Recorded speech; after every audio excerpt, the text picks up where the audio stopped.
Well, good morning, Southern Oregon, and welcome back to the Real Estate Show. So glad to have you join us today. We have several great guests coming on the show today. We have Tina Grimes from Rogue Valley Association of Realtors. She's the CEO of RVAR, as we affectionately call it. And Tina's going to talk to us about some of what the local Rogue Valley Association of Realtors has to offer coming in 2025. It should be a great conversation. We love having Tina on the show, and glad she could join us again.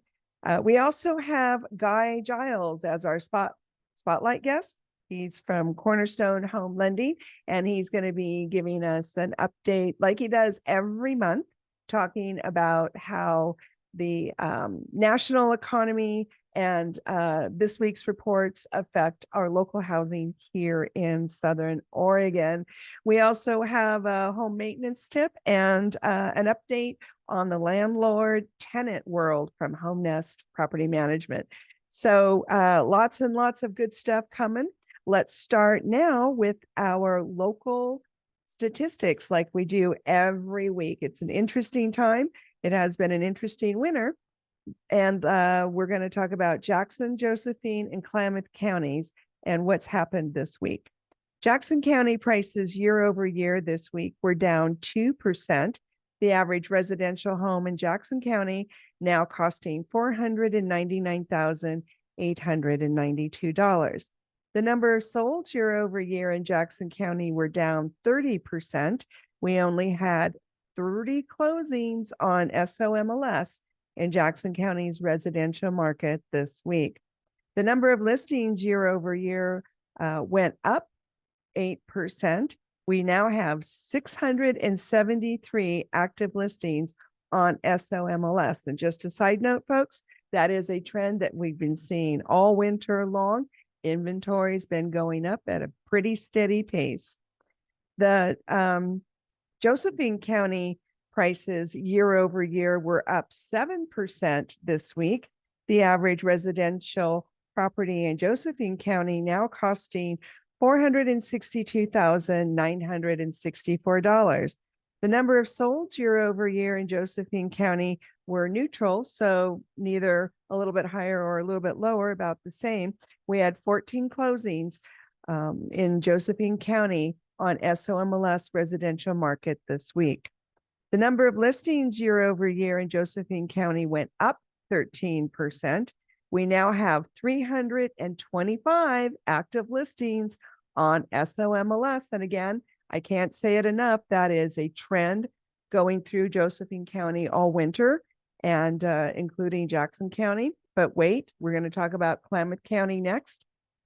Prices year over year in Klamath County were up 12% this week. The average residential home in Klamath County now costing $302,950. The number of solds in Klamath County were down 23%. We only had 10 closings on SOMLS in Klamath County residential this week. The number of listings year over year in Klamath County, you guessed it, they are up again. They were up 17% this week. In Klamath County, we now have 271 active listings on SOMLS in Klamath County's residential market. So you see, folks, all three counties are showing an increase in listings, and that has been going on for months and months. And you know what that means? For buyers, that's the goodie bag. They're going to have a lot more choices, and we've been needing a lot more choices because we were in a low inventory environment for such a long time. So now we're looking toward a more balanced market, but what does that do to market prices? Well, it puts pressure on them. It's all supply and demand, folks, right?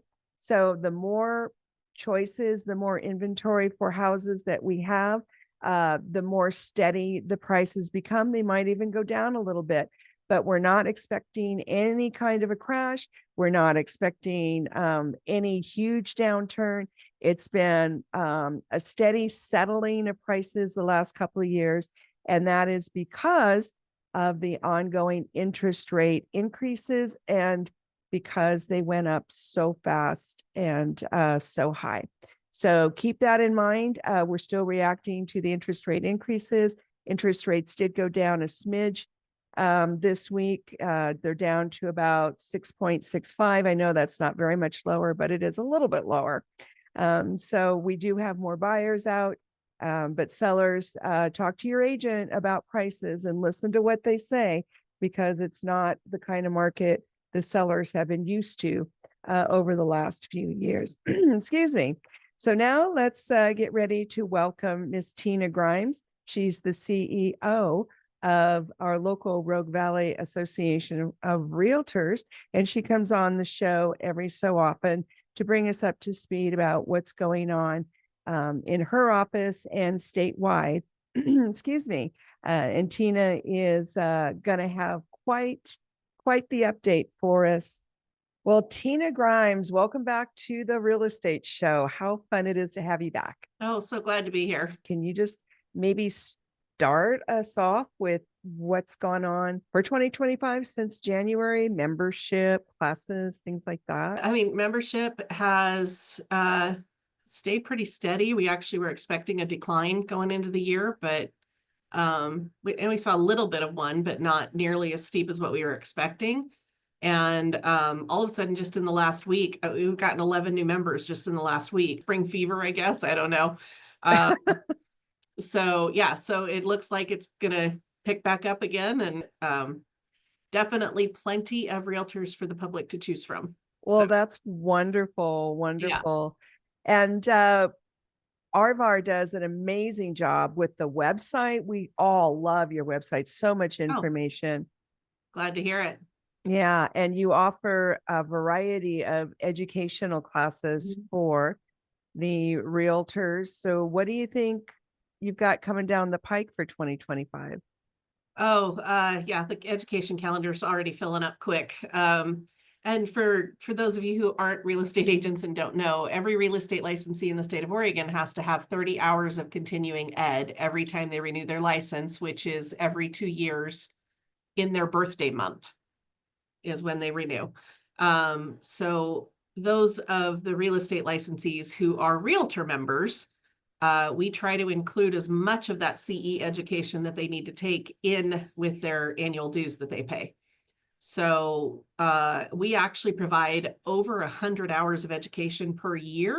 Wow. Yeah. So, any of you guys who are realtor members with Arvar, you shouldn't ever have to pay a dime for any of your over and above your dues for your continuing ed, because we, unless you're one of those that waits until the day before it expires and you still need 20 hours and you're going to sit up all night in your pajamas doing online classes. So does that happen? Oh my gosh. Yeah, then that's never happened ever. But we've got some great ones coming up. I mean, obviously the hot topic, actually tomorrow. Well, when is this airing? I don't remember. On the weekend. Okay, so it will have already happened by the time you guys are listening to this.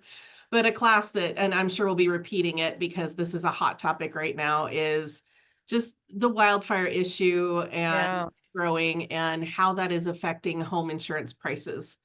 The insurers have used their own wildfire mapping systems for years.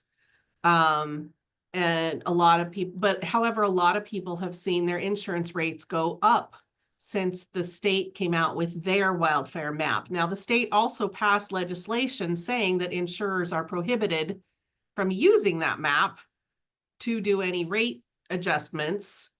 But the fact that it all happened at about the same time makes people a little suspicious, and I can't speak one way or the other to it. I just know these are the stories I've been hearing.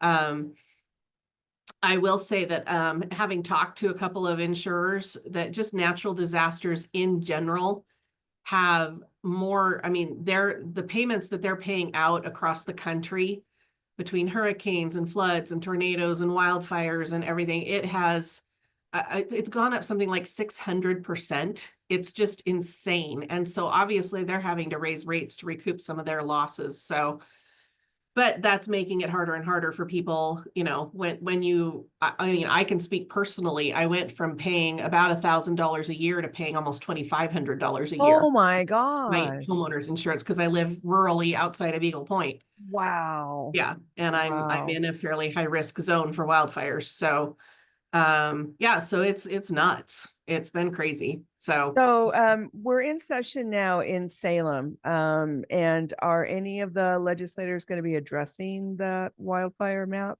yeah, I've been told, I mean, so Oregon Realtors tracks all the state bills for us and then reports back. The last time I talked to Jeremy up at the state, which was a month ago, so who knows what's happened since then.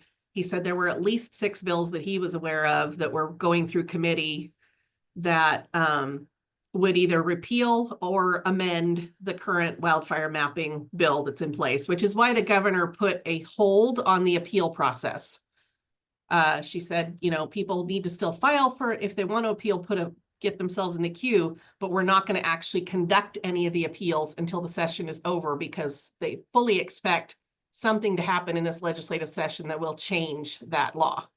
Wow. So Well, we're talking to Tina Grimes, the CEO of RVAR, our local Rogue Valley Association of Realtors. Will you come back and give us another update yes, later in the year? yes, because we actually didn't even talking about the education that we've got coming up. So we Well, kind you've of went got off 10 track. seconds. Can you name a class? Lots of classes. Lots of classes. Uh, so actually, we still have 10 seconds. Can you, we'll just go over a little bit. Can you make another comment about the So, classes? well, yeah. So like I said, we offer a ton of classes for the members. They aren't open to the public. They're for real estate licensees only. But we've got some classes coming up on cybersecurity, identity protection. We've got an ABR class coming up, which stands for Accredited Buyers Representative, which, as you all know, in the last year, that has dramatically changed how buyers agents have to the conversations buyers agents have to have with their clients. Well, hey, real estate fans, welcome back to the Real Estate Show. I'm Alice Lema. I'm a broker here in beautiful Southern Oregon with John L. Scott Real Estate. And today we are so happy to be talking with Guy Giles with Cornerstone Home Lending to get a feel for what's going on in the financial markets. It's been quite a week. Thanks for coming back, Guy. Hey, thanks. It's every week is like quite a week lately. It's kind of Yeah. crazy. People people are trying to just figure out, even from the news, what's going on with inflation, what's going to go on with home loan rates, house prices, maybe eggs. But so Definitely.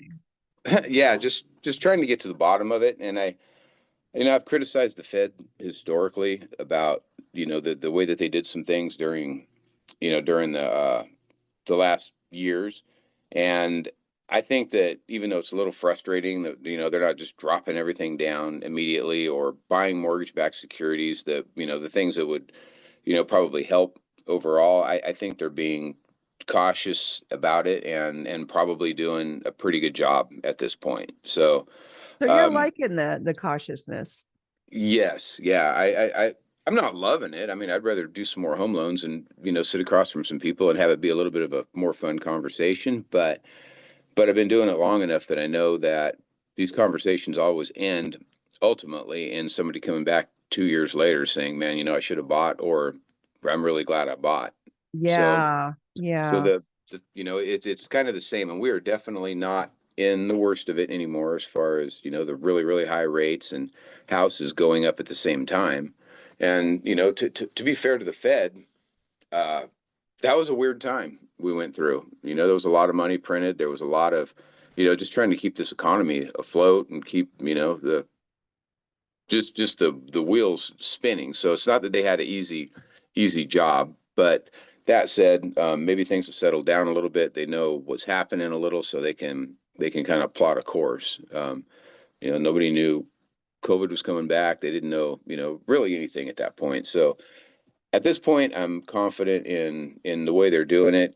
What we're dealing with just day to day with this is we're dealing still with the averages. So you have something that happened 12 months ago is still affecting these numbers that come out every week or every Yeah, month. that's totally true. It's not real time. Yeah. So and unfortunately, this is still a criticism of the Fed. They tend to spend a lot of time looking in the rearview mirror, and sometimes you can, not react quite as fast. Like I said, I'm kind of in agreement that they're not getting too crazy on lowering everything, but I think there's some things out there, some forces, beyond what they do day to day that could actually help what's going on. And I don't think, well, I'm not going to say I don't think anybody understands tariffs, but I know I've never put a lot of time into them. And to be fair, I still haven't, but I have been trying to look a little bit about, how this will affect our economy. And if you have somebody bringing something in from Denmark and they're charging us a 22% tariff, and we're not charging them anything, which has really been historically a lot of our relationship with China and different places where they're charging us. I remember my father saying when I was a young kid, and I really didn't even, I mean, he simplified it for me, and he's like, costs this much to land an airplane in China and this much to land an airplane here, and it's not fair. Didn't know much more than that, but some of those little snippets were the basis for kind of the direction I went with, just with my thoughts and everything. And my dad was right. It was a long time ago, and there's no reason that there's so many one-way streets out there, and they all seem to be coming one way, and that's from the United States and ultimately the taxpayer and the consumer. So if somebody's charging us 22% from Denmark and we're not charging them anything, and we decide, and from what I understand, these policies are to raise the tariffs to just equal whatever the tariffs are coming in.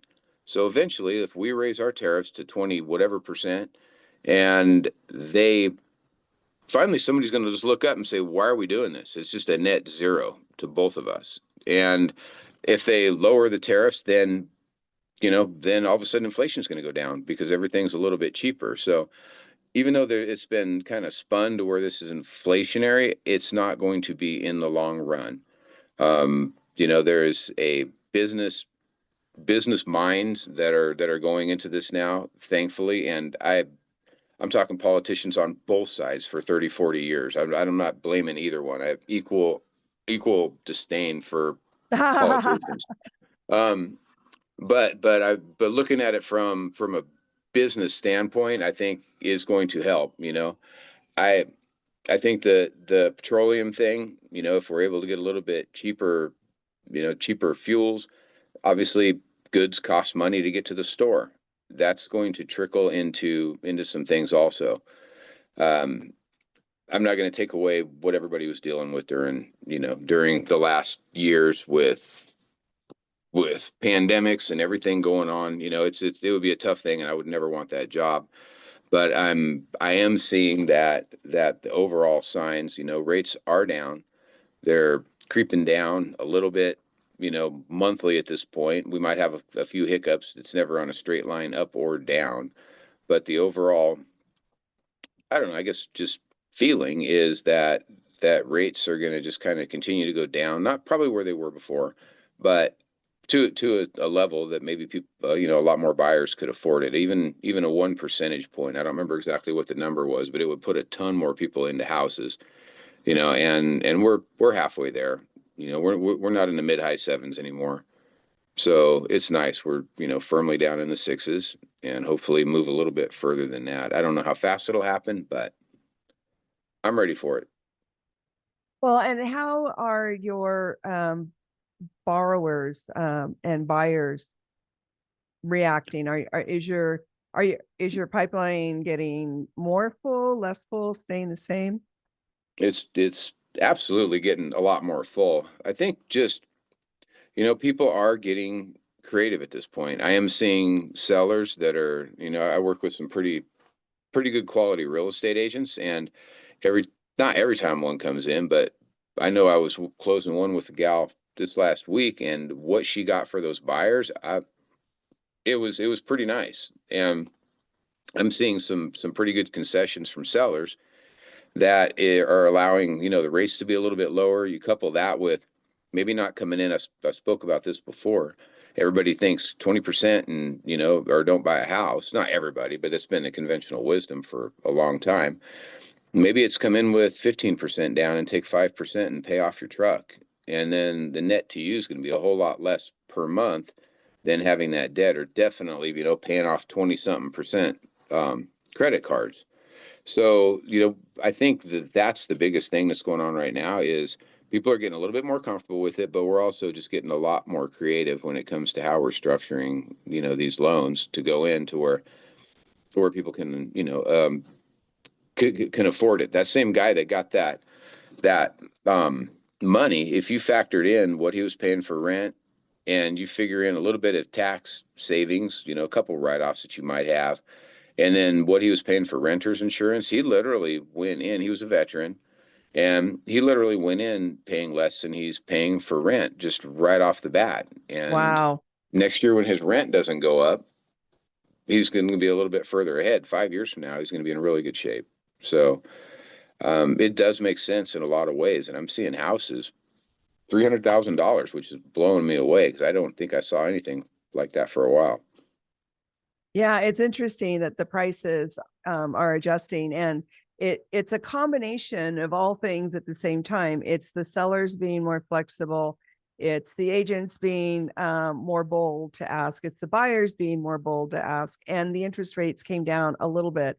So you put that all into the house blender, and there you go. We're talking to Guy Giles, Cornerstone Home Lending.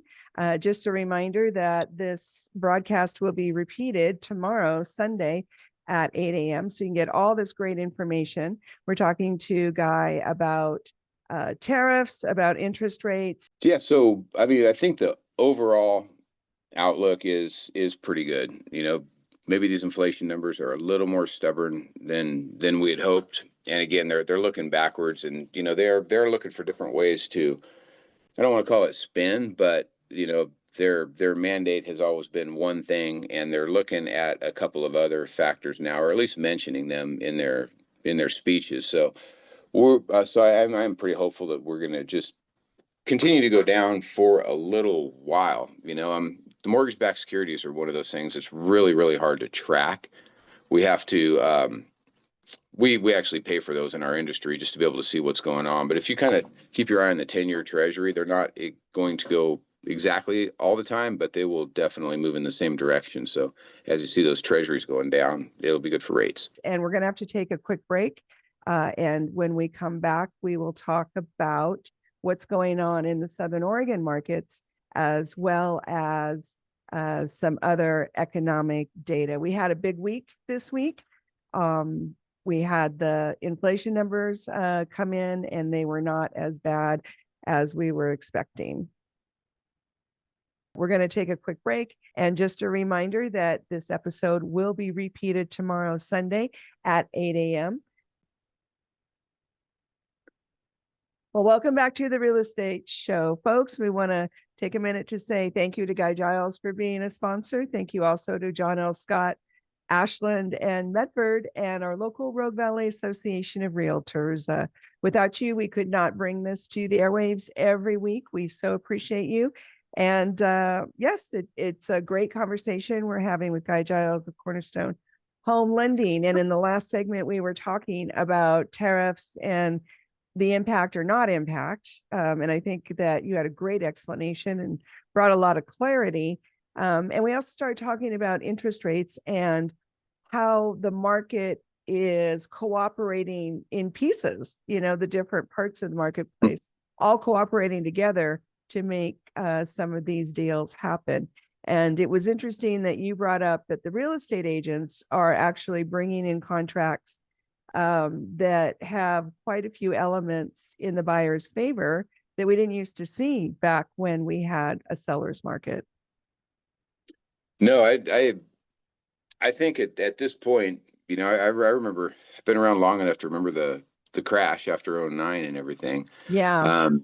And everybody was just stuck for a while. They weren't, they couldn't get the money out of their house that they needed to. It was a lot of mess working through that.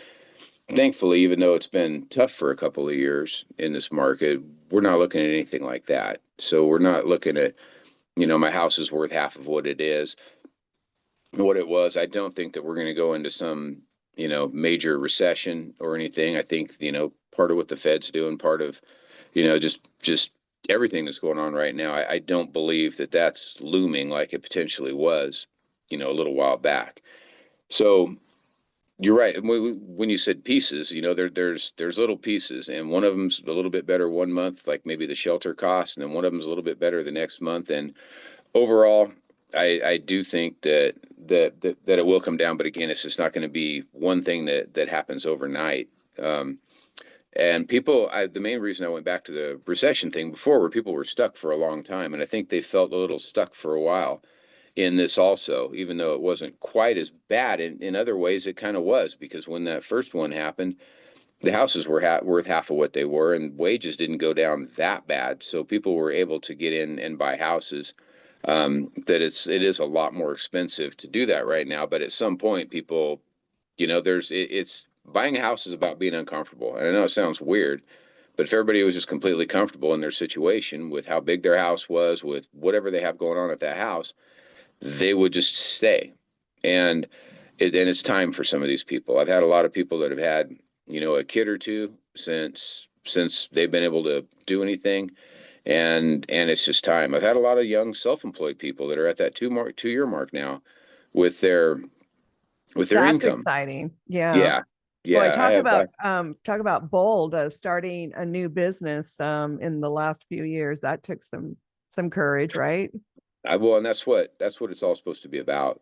It's funny. My little daughter showed up with a dump trailer a couple days ago. I say little, she's 20s now, but she's already running her, her business, doing whatever. And she and her best friend bought a dump trailer, and now they're gonna, they're hauling rock for everybody every night after work. Oh, So I that's think awesome. it was the most random thing in the whole world. But they got all these people that need rock at their house, and they're running down and making some mistakes. Usually they're mistakes. They get too much rock, but then they end up blessing the buyer with it while they're doing it, because but everybody seems to be happy. And who knows where that goes. But at the end, this country is built on small business. Yep. And Biggest employer, right? In the yeah. United States are small businesses. Oh my gosh. Yeah. And and all of a sudden you show up with a truck with a little Highland cow on the side of it. And I was like, what are you doing, honey? And it's like, well, we have a hauling business now. So, there's kids doing it all over the place. And we are still really blessed to be in a country that we're able to do things and try things and see how they work out. And I just say that to say, I have a lot of younger people buying right now, a couple older ones, but for the most part, there are a lot of young people that are just ready to do this. A couple of them I'm meeting with a little bit later. They're getting married next year, and he's buying the house, and they're going to be set and ready to go Oh, that's awesome. when it happens. That's awesome. So, part of what is helping our market right now is the sellers are more willing to kick in for closing costs. And I know a lot of people have not sold a house in a long time. So can you just go over what closing costs are and why it's a little bit of an anomaly right now that the sellers are going along with that? Yeah, well, if you just boil it all down, just answering the second part first, the reason they're willing to go with it is they're ready to move on with their lives also. So, I don't know if it's a 1031 exchange where you're buying another investment property, or you're just selling the house that you've been in forever. But I am absolutely seeing them willing to do it. What goes into those costs, we'd have to break down into two columns. The first one being the closing costs, where, those are your hard costs. We do get a lot of appraisal waivers, but most of the time people are still, paying $820 for an appraisal. You have bank fees, depending on where you go, anywhere from, $16 to $2,200, and those are just for the underwriting charges.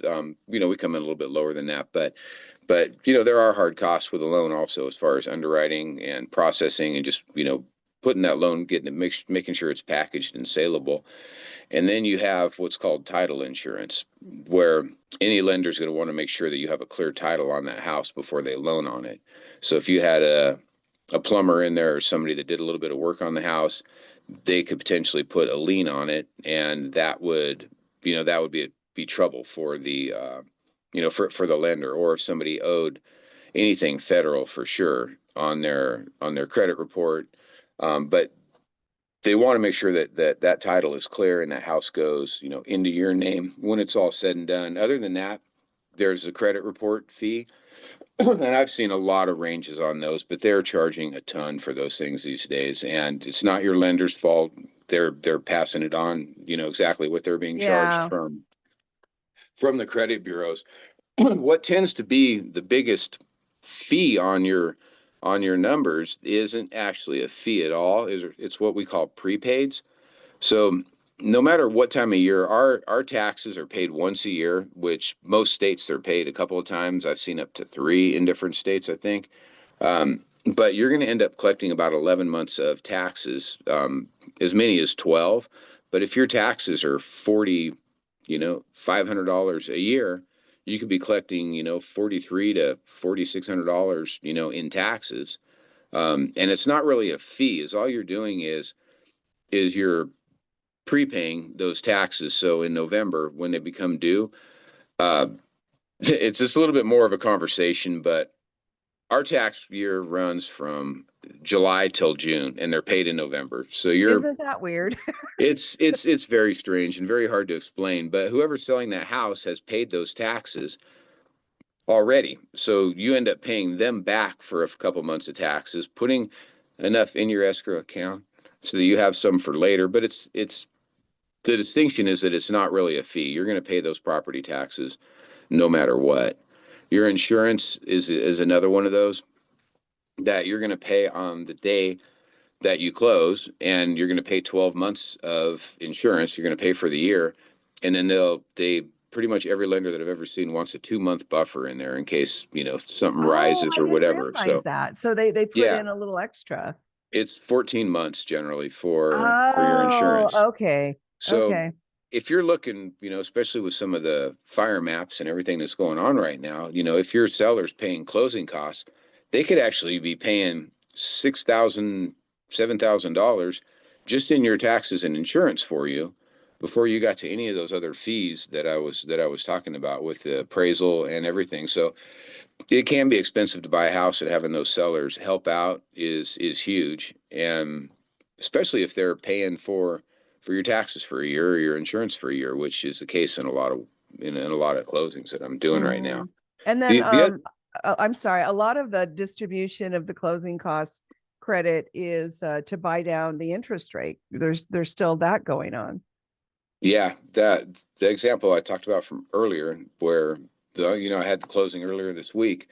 The seller put in like $15,000, Well, and and that's getting to be more common, yeah, right? Yeah. and he bought down the rate with it. It paid for everything. He was a veteran, so those are a little bit unique. You can actually pay off the veteran's debts with the seller can pay off the veteran's debts. It's the one loan where you're With actually those able to. credits. Yes, yeah. Wow. So he ended up paying off a couple of things that he probably didn't even need to, but it was really nice for him, when he came Uh-huh. in. So that's again the importance of having a good agent. If you're out there trying to do this thing on your own, you may not even know to ask for that stuff. And having that agent that has those buyer's remarks, I think that's what you guys call them. I can't see those either. Telling you a little bit about what's going on behind the scenes might give you that little bit of insight into making your offer.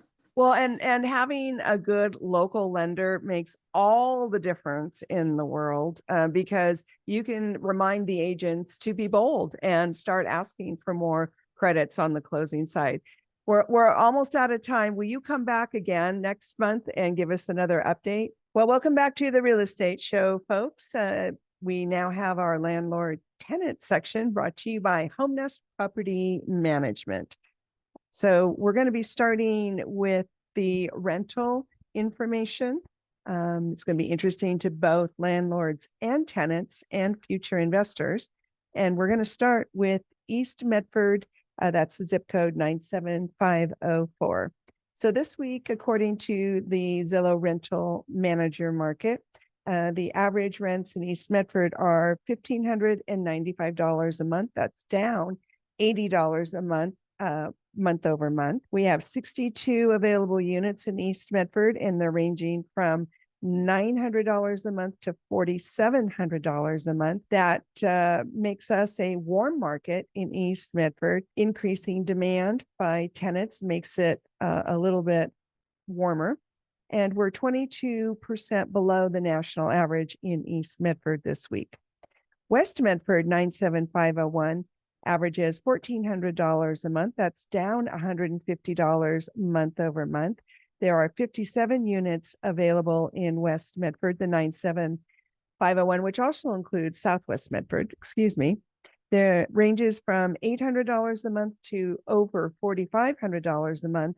It's considered a warm market with a little above average increased activity. And that's 32% below the national average in Southwest Medford, West Medford, 97501. Central Point, zip code 97502, is averaging $1,895 a month, which is down $100 month over month.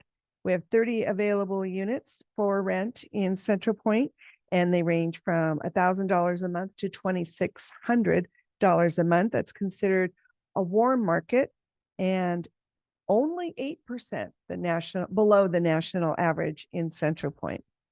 Rogue River rents are averaging $1,200 a month with 4 available.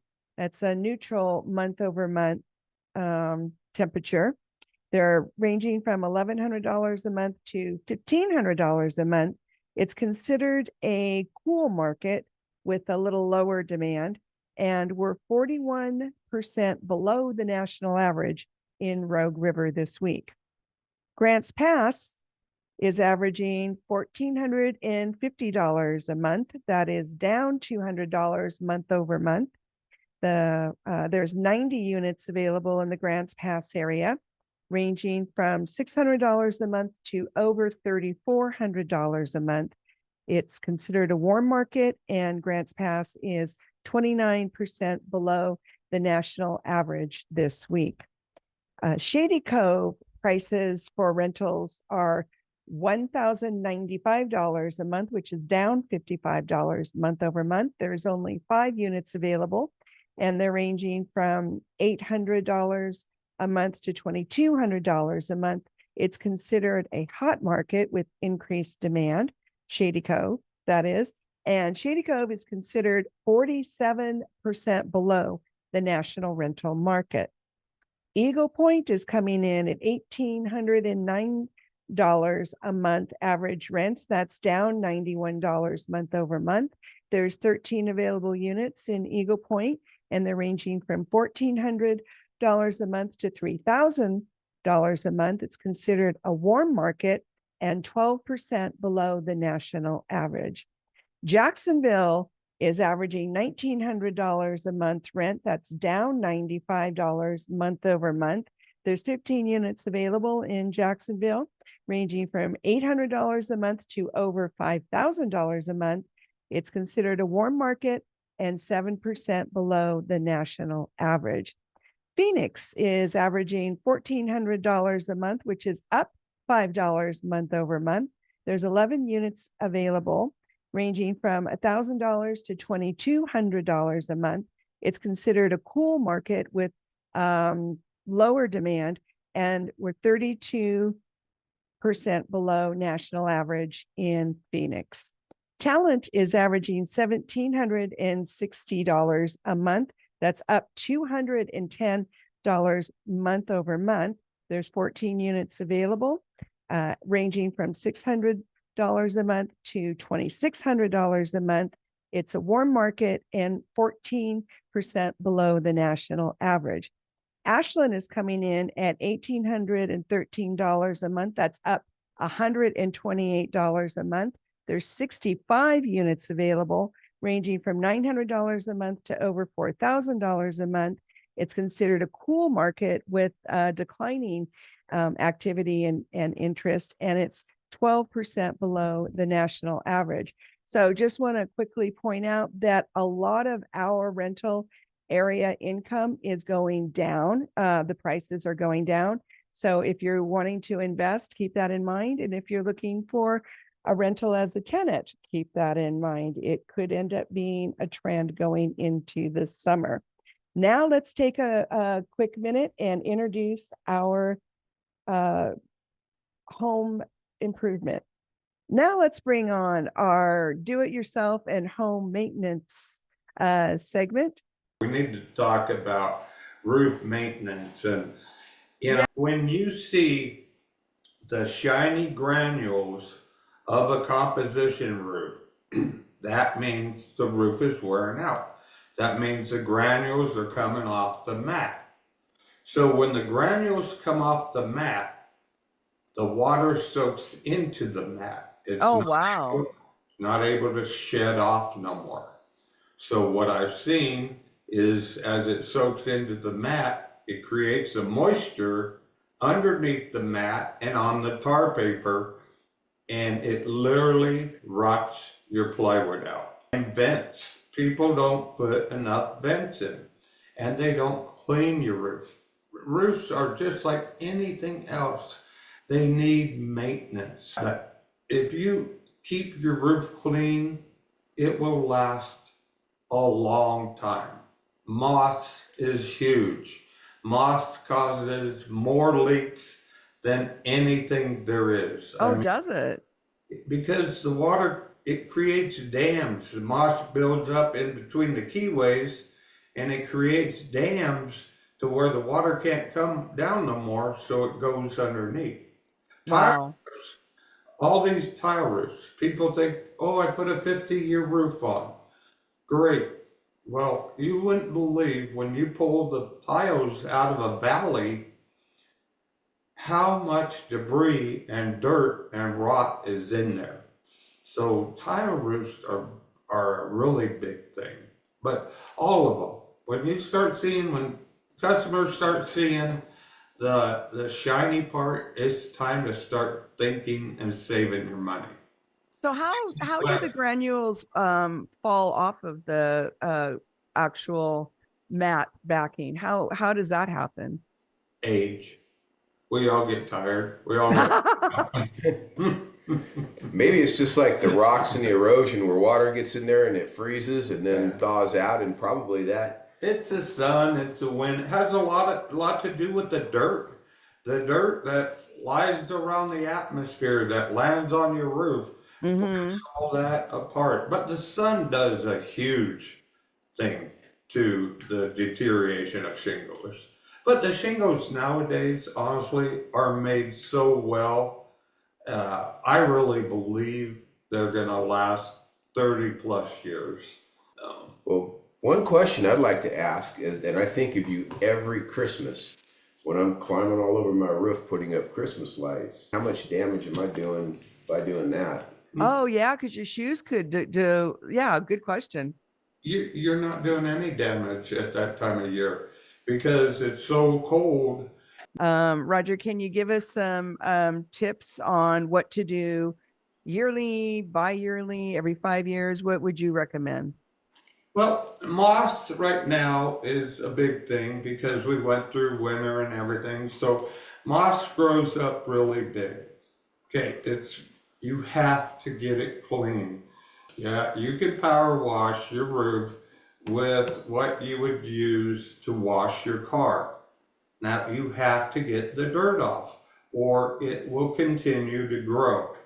Once you've removed all the dirt, then you can go down to one of your stores. Lowe's has it, a Moss Be Gone, hooks on the end of your hose. You don't even have to get on the roof.